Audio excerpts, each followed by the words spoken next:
قاتلوهم يعذبهم الله بأيديكم ويخزهم وينصركم عليهم ويشف صدور قوم مؤمنين ويذهب غيظ قلوبهم ويتوب الله على من يشاء والله عليم حكيم.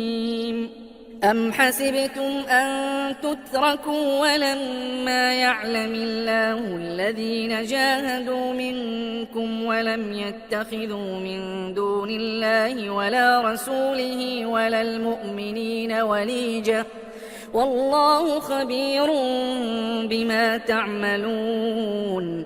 ما كان للمشركين أن يعمروا مساجد الله شاهدين على أنفسهم بالكفر أولئك حبطت أعمالهم وفي النار هم خالدون.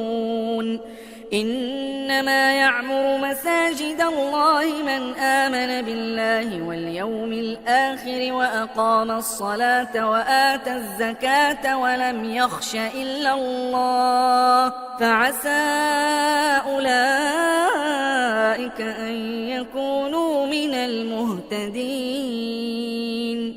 أجعلتم سقاية الحاج وعمارة المسجد الحرام كمن آمن بالله واليوم الآخر وجاهد في سبيل الله لا يستوون عند الله والله لا يهدي القوم الظالمين.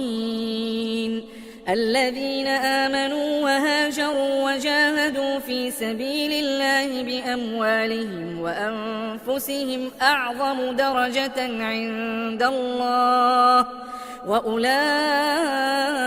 هم الفائزون.